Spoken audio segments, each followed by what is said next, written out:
R এটা ভয়ঙ্কৰ ঘটনা সংঘটিত হয়েছে বন্যহস্তীৰ আক্ৰমণত একেদিনাই তিনিজনকৈ লোকে প্ৰাণ হেৰুৱাইছে আৰু ঢেকিয়াজুলি দিয়াৰ পাছতে অঞ্চলজুৰি আতংকময় পৰিস্থিতিৰ সৃষ্টি হৈছে হাতী খেদিবলৈ অহা দুই বন কৰ্মীও প্ৰাণ হেৰুৱাবলগীয়া হৈছে আজি পুৱাৰ ভাগত আমি লৈ আহিছো সবিশেষ খবৰ বন্যহস্তীৰ ভয়ঙ্কৰ আক্ৰমণ বন্যহস্তীয়ে ঘেৰাও কৰি প্ৰাণ ললে তিনিজনকৈ লোকৰ এক ভয়ঙ্কৰ ঘটনা সংঘটিত হৈছে বন্যহস্তীয়ে ঘেৰাও কৰি তিনিজনকৈ লোকৰ প্ৰাণ হানি কৰিছে ঢেকিয়াজুলিৰ এই ভয়ঙ্কৰ ঘটনা আৰু ইয়াৰ পাছতেই অঞ্চলজুৰি হুলস্থুলীয়া পৰিস্থিতিৰ সৃষ্টি হৈছে হাতীৰ গছকত এজনৰ মৃত্যুৰ পাছতে আহিছিল বন কৰ্মী হাতী খেদিবলৈ বন কৰ্মী আহিছিল আৰু তাৰ পাছতে হাতী খেদিবলৈ অহা দুই বন কৰ্মীও প্ৰাণ হেৰুৱালে হাতীৰ আক্ৰমণত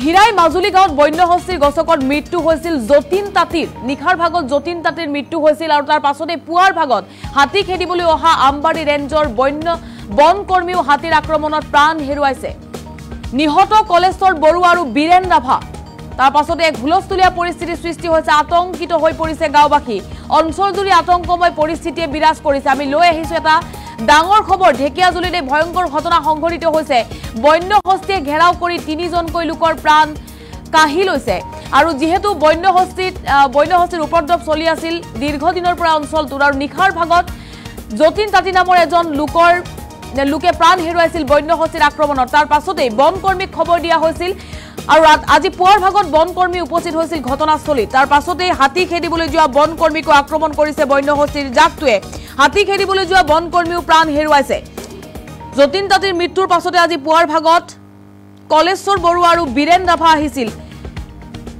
আৰু কলেশ্বৰ বৰুৱা আৰু বীৰেন ৰাভাও হাতীৰ আক্ৰমণত প্ৰাণ হেৰুৱাইছে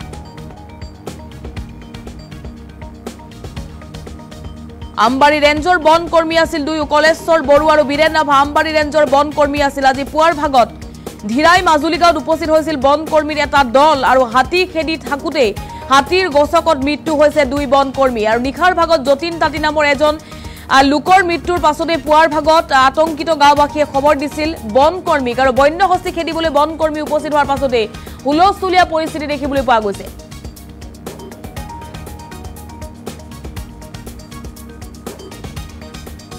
মানুহ পলাই গ'ল আৰু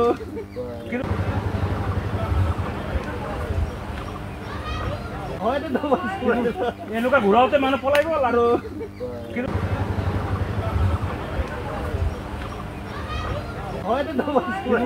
এনেকুৱা ঘূৰাওতে মানুহ পলাই গ'ল আৰু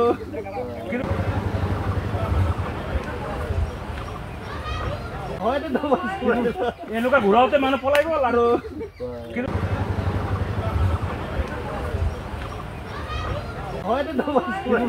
এনেকুৱা ঘূৰাওতে মানুহ পলাই গ'ল আৰু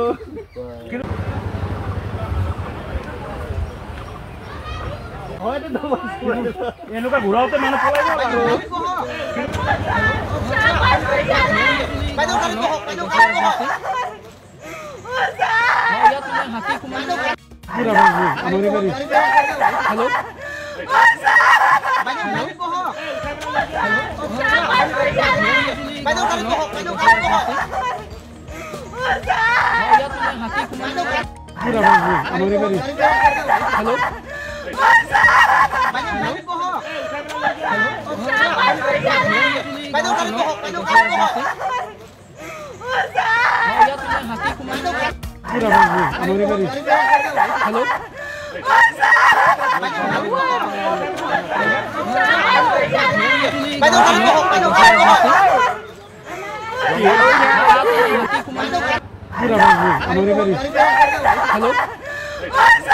লোকৰ মৃত্যু হৈছে বন্যহস্তীৰ গছকত দুই বন কৰ্মীয়ে প্ৰাণ হেৰুৱাইছে আৰু তাৰ পাছতে অঞ্চলজুৰি এক আতংকময় পৰিস্থিতিয়ে বিৰাজ কৰিছে এই মুহূৰ্তত আমাৰ হাতত মন্তব্য আহি পৰিছে মন্তব্য আগবঢ়াইছো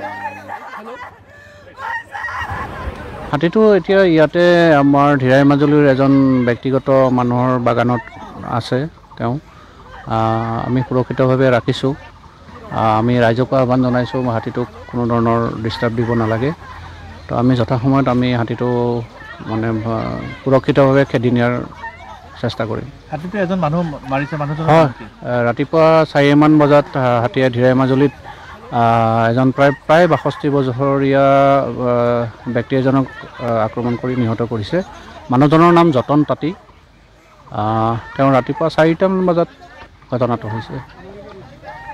আৰু কিবা অনিষ্ট সাধন কৰিছে নেকি হাতীটোৱে? বৰ্তমানলৈকে তেনেকুৱা অনিষ্ট নহয়। এতিয়া ইয়াতে তামোল গছ ভাঙিছে বাগানত, ব্যক্তিগত বাগানত। তেনেকুৱা বেলেগ ক্ষতি কৰা নাই এতিয়ালৈকে, কিন্তু হাতীটো কিছু আক্ৰমণাত্মক ৰূপত আমি দেখিছোঁ। বোধহয় পাৰিম, আমি নিশ্চয় পাৰিম। ফৰেষ্ট তেজপুৰৰ পৰা আহিছে নেকি? সদৰৰ পৰা? হয় হয়, আমাৰ গোটেই ডিভিজনৰ, আমাৰ DFOছাৰৰ নিৰ্দেশমৰ্মে আমাৰ ডিভিজনৰ সদৰ, আমাৰিবাৰী ইত্যাদিৰ পৰা আমাৰ বনকৰ্মী আহিছে।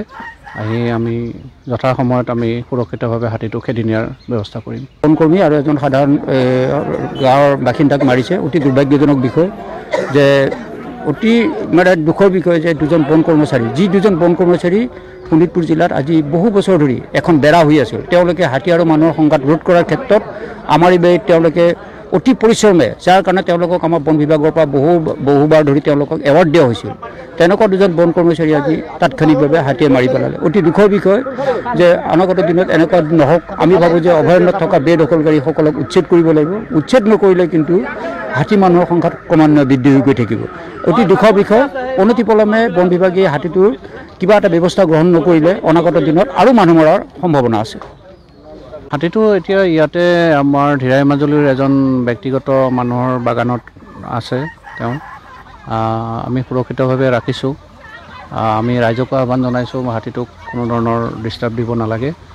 তো আমি যথাসময়ত আমি হাতীটো মানে সুৰক্ষিতভাৱে খেদি নিয়াৰ চেষ্টা কৰিম। হাতীটোৱে এজন মানুহ মাৰিছে, মানুহজন